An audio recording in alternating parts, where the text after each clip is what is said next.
Senate Democrat Debbie Stabenow plans to retire at the end of her term and not seek re-election after serving in the Senate since 2000.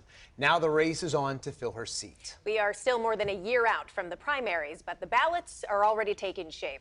So far, 5 Democrats have announced their candidacy, including U.S. Representative Alyssa Slotkin, Attorney Zach Burns, and former State Representative Leslie Love. And on the Republican side, so far we have Board of Education member Nikki Snyder, businessman Michael Hoover, and former Berrien County Commissioner Ezra Scott. Joining the crowded field is Alexandria Taylor, an attorney running as a Republican. Thank you so much for joining us in studio tonight. Thank you. So we see everyone running here for this lone seat. What do you think makes you stand out here as a candidate? What makes me stand out is I am the only person that can flip this seat. As you know, I previously was part of the Democratic Party, and the first time I ran for office, I ran as a Democrat. And I left the Democratic Party just because my beliefs no longer align with their platform.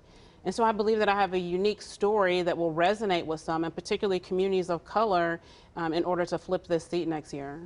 What is it about the Democratic platform that doesn't align with your beliefs, and what is it about the GOP platform that does? So that question is pretty easy for me. I don't agree with the gender reassignment for children, and I don't agree with that platform and the direction that the party is going with respect to that.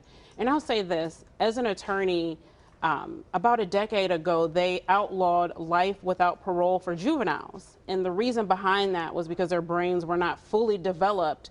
And so I agree with that. And so with that reasoning, if their brains were not fully developed to understand the gravity of their decisions with committing a crime, that same logic should follow with changing your gender.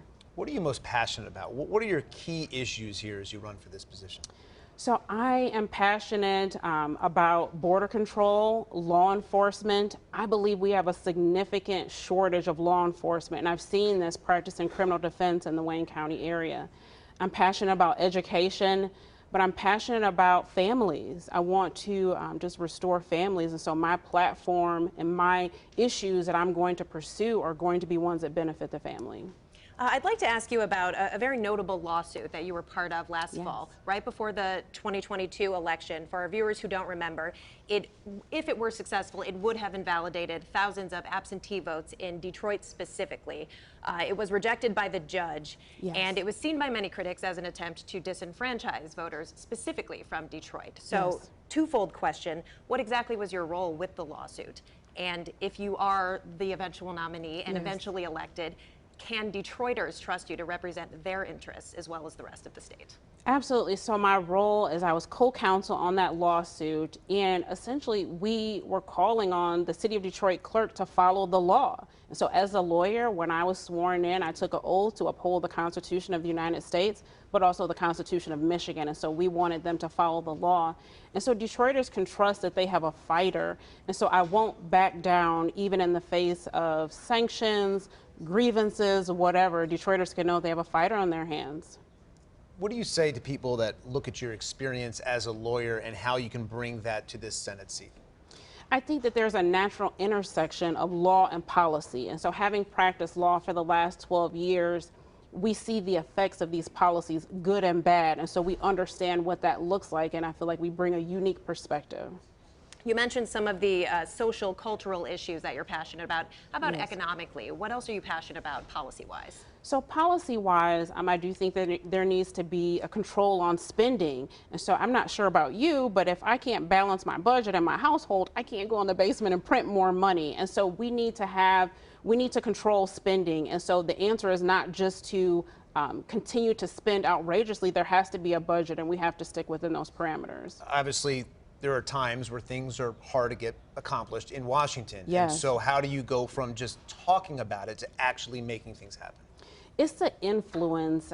So I believe as leaders and representatives, the influence and focusing on what can unite us. And so if we focus on what divides us, then we'll always be divided. But I tend to believe, and I'm an optimist, that there are more things that we agree on than we disagree. Arguably, no one's more divided than the United States Congress.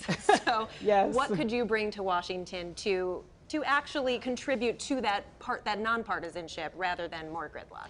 You know, I think that just my background and having been on the other side, I have an open mind. And as an attorney, we are trained to argue both sides and to understand both perspectives. And so in having a respect, you know, we can disagree, but what's the best thing that we can do for the country moving forward in spite of our differences? Well, Alexandria Taylor, Republican candidate for the U.S. Senate, thank you so much for being here tonight. Thank you so much. And you can find the rest of our previous conversations with all of the U.S. Senate candidates on CBSDetroit.com.